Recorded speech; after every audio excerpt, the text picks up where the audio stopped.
जय जिनेंद्र फ्रेंड्स, आता आपण आलेलो आहोत बिहारमधील पावापुरी येथे जलमंदिर पाहण्यासाठी। या मंदिरामागची कथा अशी सांगतात की या पवित्र ठिकाणी 24वे तीर्थंकर भगवान महावीरांचे अंतिम संस्कार झाले होते। इसवी सन पूर्व 527 मध्ये वयाच्या 72व्या वर्षी। तेव्हा इथे इतकी प्रचंड गर्दी झाली होती की प्रत्येकाने चिमूट चिमूट माती नेऊन इथे इतके मोठे तळे निर्माण झाले।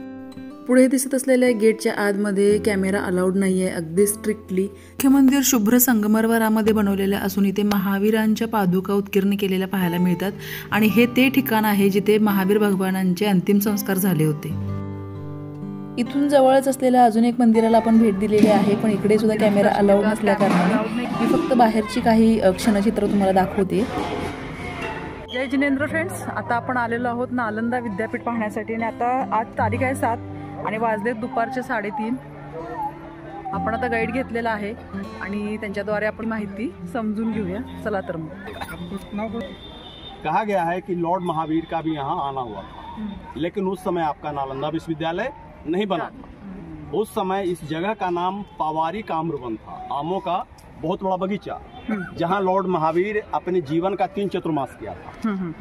आप लोगों को पता होना चाहिए कि बिहार यहाँ से 13-14 किलोमीटर आगे एक राजगीर नाम का जगह है, वहाँ एक बेनु वन है जहाँ लॉर्ड महावीर अपने जीवन का 11 चतुर्मास बिताया, यानी टोटल चतुर्मास उनका बिहार में 14 बीता।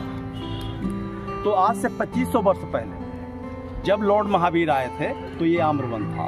उनके बाद लॉर्ड बुद्ध का आना हुआ। यहाँ से ऋषभ देव की मूर्ति, पार्श्वनाथ, लॉर्ड महावीर, हिंदू देवी देवताओं, बुद्ध की, ये सारा एविडेंस यहाँ से मिला है। ये तीनों धर्मों का कंपोजिशन। उसके बाद दूसरा कंस्ट्रक्शन कन्नौज के राजा हर्षवर्धन, तीसरा देवपाल ने किया। 3 राजाओं द्वारा बनाई जाने के कारण इसका हाइट हो गया 45 फीट। कि जब बख्तियार खिलजी आग लगाई उस समय नालंदा विश्वविद्यालय में 3 वर्ल्ड फेमस लाइब्रेरी था। रत्न सागर नाम का जो लाइब्रेरी था वो 9 मंजिला इमारत, किताबों की संख्या लगभग 9 करोड़, और वो सारी किताबें ही लिखी गई थी, कहीं से परचेज नहीं किया गया।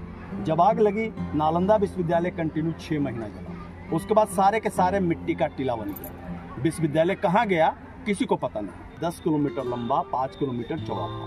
पढ़ने वाले विद्यार्थी 10,1500 टीचर, लेकिन अभी जो खुदाई है मात्र 1 स्क्वायर किलोमीटर। ओरिजिनल गेट नहीं मिला है क्योंकि पूरी खुदाई हुई नहीं, इसलिए ओरिजिनल गेट कहाँ है किसी को पता नहीं। लेकिन इतिहास कहता है कि उस समय यह विश्वविद्यालय के चारों दिशाओं में एक गेट, यानी 4 गेट, और प्रत्येक गेट पर एक द्वार पंडित, जैसे आज सिक्योरिटी गार्ड होता। तो वो सिक्योरिटी गार्ड इतने स्कॉलर विद्वान होते थे कि जो भी स्टूडेंट एडमिशन के लिए आए उनका एंट्रेंस टेस्ट गेट पर वही लेते थे।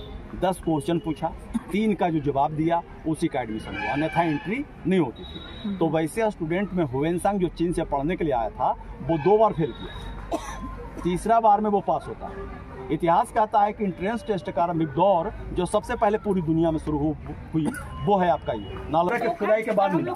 ये सारे ईंटें 1400 वर्ष पुरानी, आज भी पूरी मजबूती के साथ खड़ा है। ईंटें की जुड़ाई के लिए उस समय सीमेंट नहीं होता था, मटेरियल के रूप में खड़िया मिट्टी, सुर्खी, बेल का हिस्सा, उड़द दाल, गुड़, गोंद, ये सारी चीजें मिलाई जाती, जो सीमेंट से ज्यादा टिकाऊ था। और जहाँ कहीं सीमेंटेड स्लैब है वो आर्कोलॉजी का नया सपोर्ट है। इसी के बारे में मैंने बोला था, ये ओरिजिनल गेट नहीं है, खुदाई में कनेक्टेड दीवार था जिसकी कटाई करके रास्ता निकाला गया, और दीवार की मोटाई लगभग 9 फीट आप लोग देखिएगा। अब आप देखेंगे इसका कंस्ट्रक्शन अंदर।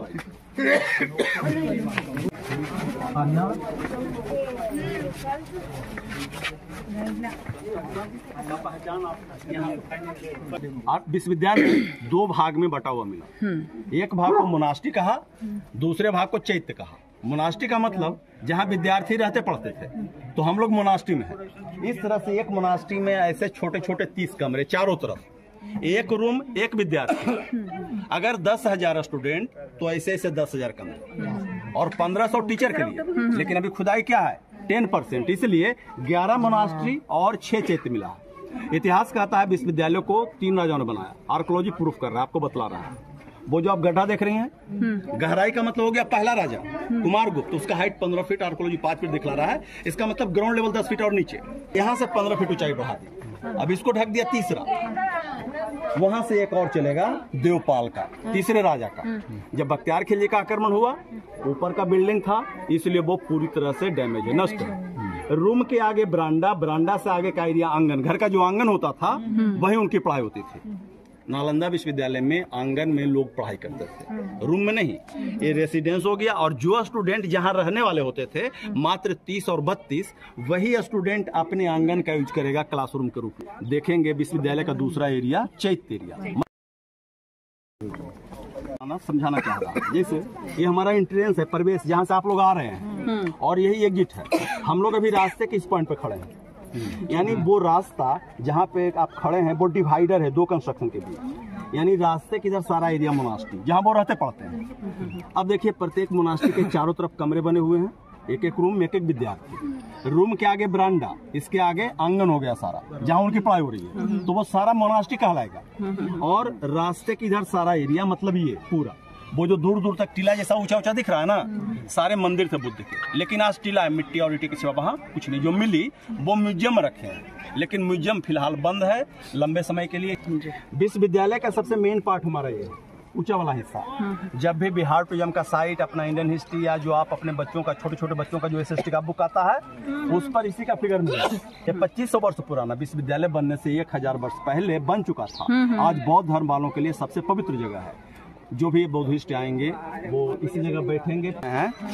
ये कॉन्फ्रेंस हॉल था, कॉन्फ्रेंस, यहाँ डिबेट भी होते थे, ग्रुप डिस्कशन, माने स्पेशली मेडिटेशन की बातें यहाँ हुआ करता था। लेकिन जब कंस्ट्रक्शन की बात करें तो नीचे कुमारगुप्त, वो ईंटे का जो छोटा छोटा टुकड़ा दिख रहा है वो हर्षवर्धन का कवर्ड मटेरियल, और वो जो सीढ़ी बनी है वो तीसरे देवपाल का। लेकिन आर्कोलॉजी 6ठी सदी की खुदाई करके इसको 3 पीरियड में बांट दिया, और 5वीं सदी के ग्राउंड लेवल पे वो सेमी सर्किल, आगे जो धनुष का आकार दिख रहा है। गुप्ता डायनेस्टी का चैप्टर जब आप पढ़िएगा तो देखिएगा कि गुप्त वंश के सभी राजा हिंदू धर्म वाले थे। कुमार गुप्त हिंदू राजा, उन्होंने श्री रामचंद्र को अपना इष्टदेव बनाया था, जिनका शस्त्र तीर और धनुष था।